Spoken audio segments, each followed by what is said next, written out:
Hey guys, Legend Nergigante here. Be sure to read the description to get the full schedule for the next versus matchups. I gotta do some of the old requests here that I still never managed to get to.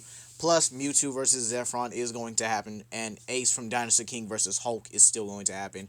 If you guys want your own versus matchup, just leave a request down below. This video just kind of serves as a little distraction and pretty much a little celebration for um if Grimlock met Ben 10, as my project is pretty much getting up and running here. So let's begin here. We're using Hyperion from the current Heroes Reborn run versus Grimlock from pretty much Transformers comics in general. Kind of like a comic composite character here. So yeah, let's begin here. This Hyperion is from Heroes Reborn. It was created by Mephisto.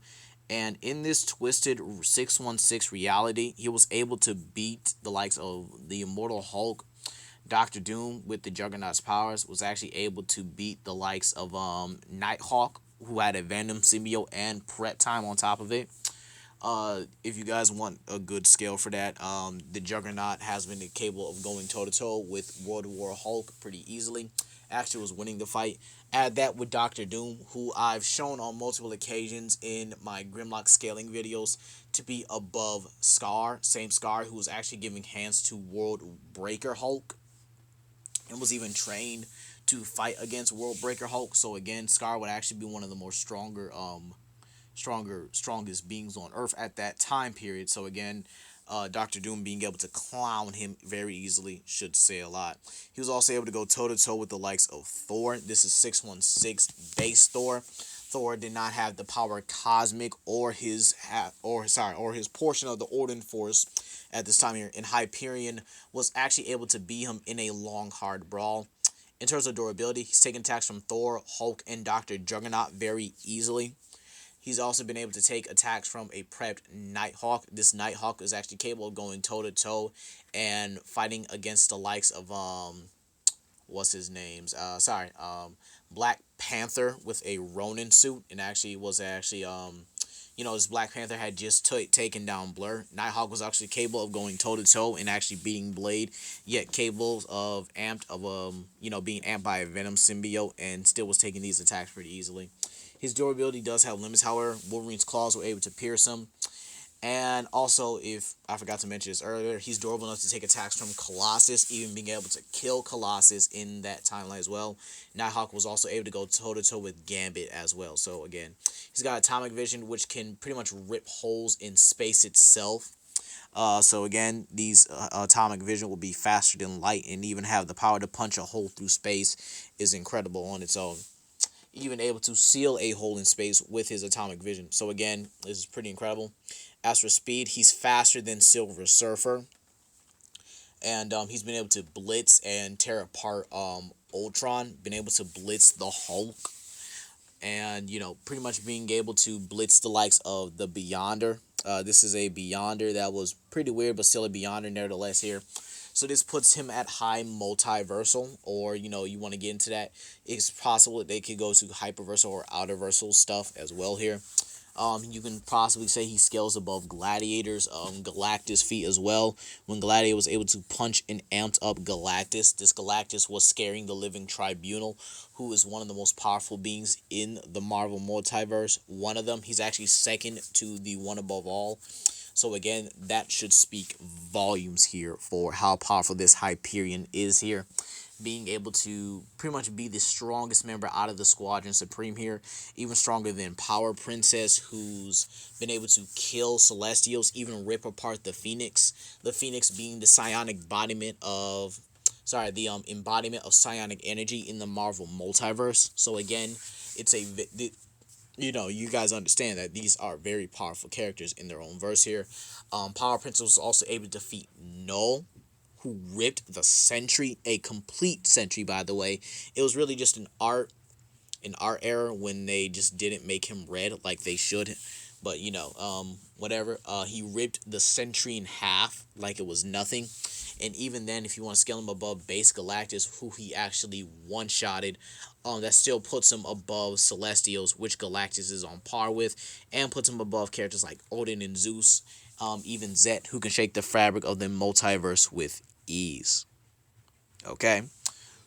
So Hyperion is easily faster than many times faster than light to immeasurable speeds here.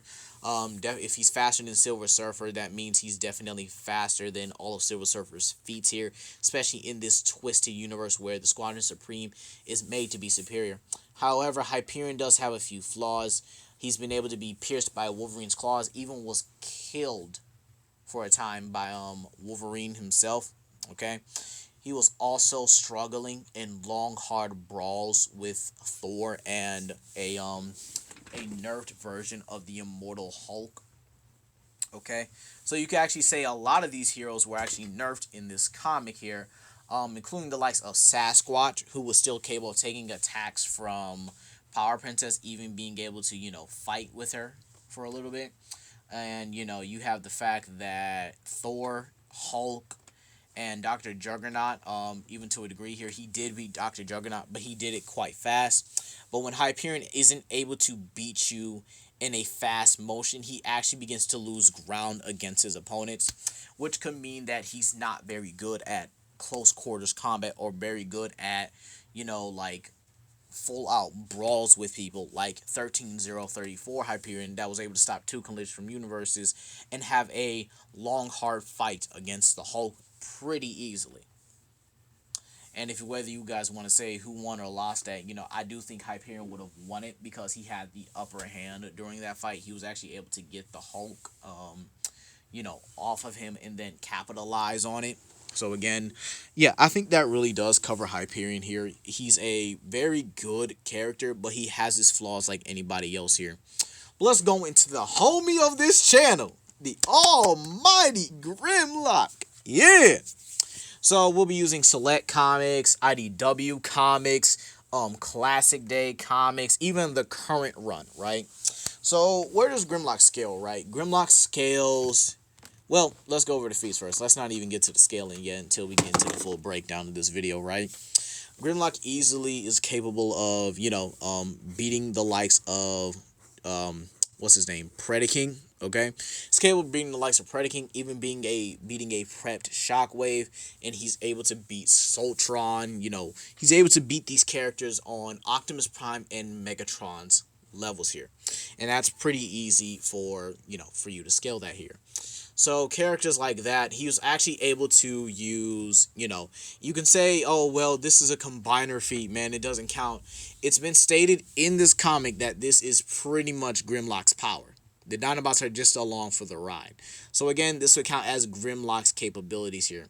So he's capable of wrecking Predaking, who's been able to match the Fallen in energy projection before. So again, this will count as pretty much high multiversal, okay? You also have the fact that he's been able to beat Soltron, a guy the writer even confirms has infinite stats. This means, well, Grimlock pretty much is beyond the levels of opponents that even have infinite strength, infinite speed, infinite durability, infinite hexes. And the only one that actually has infinite levels of power are Avatars of Unicron. Avatars of Unicron easily scale above the 13 original primes, including the likes of Onyx Prime, who I'll get into a little bit, and Grimlock just casually scales above Onyx Prime anyway.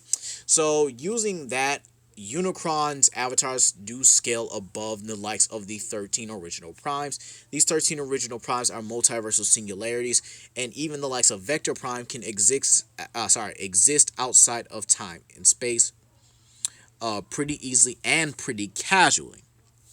Okay, so being the fact that Grimlock is actually casually beating a guy with these level of stats here, confirmed by the writer, this guy also is confirmed to have cosmic power and has the power of the sun behind him as well. You could say like, oh, that's star level, but judging by the stats and judging by how, comics and toy lines kind of go hand in hand with each other, and they actually do, because the toy line actually does reveal more feats for those characters that are also a part of canon.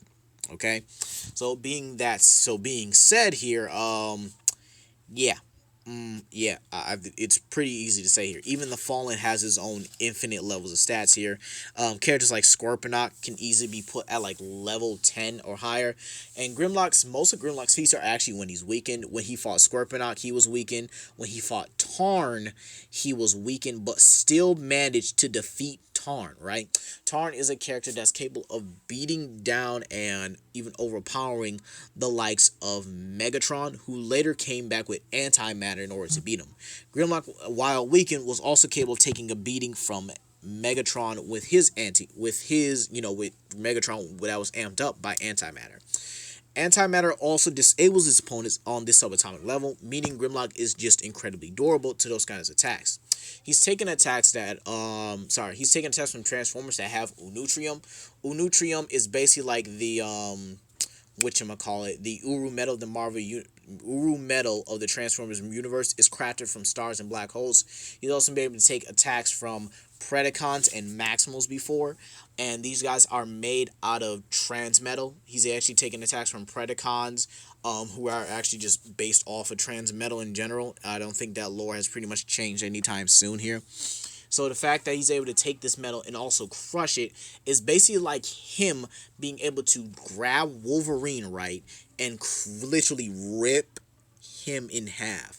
Not just ripping 616 Wolverine in half and crushing the adamantium. And Wolverine is pure adamantium. These Predacons are also made out of pure transmetal, which has the same properties as adamantium. These are meant to bypass the durability. Grimlock is capable of taking these attacks with maybe like minor scratches, but they're not able to get fully through his durability. Speaking of his durability, he's taken blasts from Unicron. Actually took attacks from Omega Supreme in the Select comics. Took attacks from Skylinks, Megatron Supreme, all right, which is a alternate version of Megatron that was pretty much a combination of him and Omega Supreme. Took attacks from Primacron, which is a Primus and Unicron, pretty much like an evil version of Primus, the same Primus who created the multiverse itself, and Grimlock was casually battling this dude, even as Volcanicus, again, still using Grimlock's power here, he's still able to battle this guy and even beat him or even stalemate him at the time. I think I gotta reread that myself, but again, he did go toe-to-toe with this evil version of Primus, okay? Then you have the fact that he's fighting foes that Optimus Prime and Megatron are having a hard time dealing with when they're at full strength and while he's weakened. Optimus Prime has been able to casually kill Nova Prime or Devoid in the Dead Universe, which is basically giving you access to these multiple universes. Basically, the Dead Universe gives you access to the Transformers multiverse as a whole, as it kind of bridges through other universes, other timelines, and it just casually lets you pass through here. The Dead Universe actually shows you what you could become in alternate timelines. Sorry about that. There's also the fact that the basic scaling, he scales above multiple Cybertronians that were able to contribute to the attack on Unicron. This attack was capable of destroying the universe if they missed it. So they had to be really good with this coordination. So they're aiming an attack together that could have destroyed the universe. So that's pretty great. It's pretty great in my opinion. And the fact that he was also able to take on the Quintessons. Now I know I said we're gonna remain in comics here, but I think I got to use the cartoons as a little bit of a scale here. Sorry about that. The Quintessons in Transformers Cyberverse were actually able to capture all Cybertronians. This included Optimus Prime, Megatron, and even Jetfire and Skybite. Oh, excuse me. And these guys were casually able to destroy a star system. Jetfire and Skybite were casually able to destroy a star system in one of their fights. So again, this shows how powerful Grimlock is. Now let's get into the breakdown of who I think wins this matchup. Now, first when making this video, I was thinking, Hyperion should win this. Hyperion should win this, right? I mean, this guy is fighting against, Dr. Juggernaut. He's been able to beat him quick. He's been able to beat Ultron quick. But then, I had to remember here, what is Hyperion good at and what is Grimlock good at?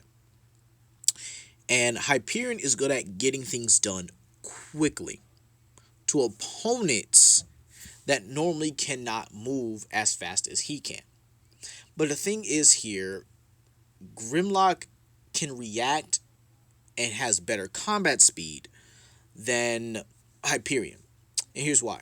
He's been able to casually react to Seekers. Now you might say, oh, well, how fast are Seekers? I've said this before and I'll say this again. Seekers are capable of fighting in and out of black holes for fun here. There's also the fact that he's faster than, Swoop is faster than Seekers, who can keep up with Cosmos. Cosmos is basically the Silver Surfer when it comes to traveling throughout space. When it comes to Transformers, this dude can hit light years in seconds and pretty much just travel all around. He just doesn't have the same hacks like Silver Surfer does when it comes to moving around, doing time travel and all that good stuff here. And the fact that Hyperion was actually losing in long drawn out brawls here, when Grimlock, a character that also gets stronger the angrier he gets here, has gladiator combat skills. Sorry if I didn't mention that earlier. And has been holding them skills since the Cretaceous period, basically before Hyperion was even born here. And the fact that Hyperion was actually losing in that struggle against the Hulk until he had to pull out his atomic vision goes to show you that yeah, Hyperion's not really good at fighting. Hyperion's not a good at, brawling, getting into these long, drawn-out brawls here. And then there's just the showings that each one of them have. Grimlock is more consistent than Hyperion. Now, you might say, oh, well, this has just been his first appearance. The dude lost to Wolverine. And got knocked out by Captain America. You mean to tell me that for a character that was really kind of sort of just introduced and just got the spotlight, you're going to lose to Wolverine and Captain America? Ratchet beat Wolverine. And Ratchet's nowhere near Grimlock's level. Like really. Like, he beat Wolverine like it was nothing. Literally transformed, kicked him, and then was done. Like, these Transformers have the same power levels as Marvel characters. Marvel and DC characters. It shouldn't make no difference, right? But yet, you lost to Wolverine, and you're going up against Grimlock. I'm not even going to get into his hacks and abilities because he straight up wins in a physical fight here.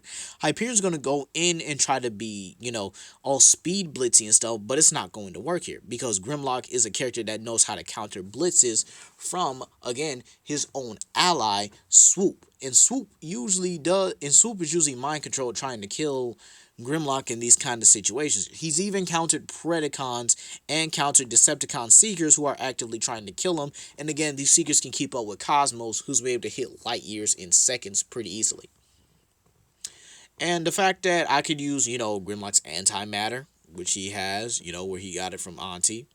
I could also use Grimlock's Ion Sword or the Magma Blade, which both cut on an ionic level, which means Hyperion was going to get sliced up either way. And even other versions of Hyperion have shown vulnerability to molecular cutting weapons, so I don't see why it wouldn't, pierce him or even slice his head off. There's just the fact that Grimlock gets stronger the angrier he gets. We've seen this in Fall of Cybertron, which is also connected to the comics anyway. It's the same Grimlock.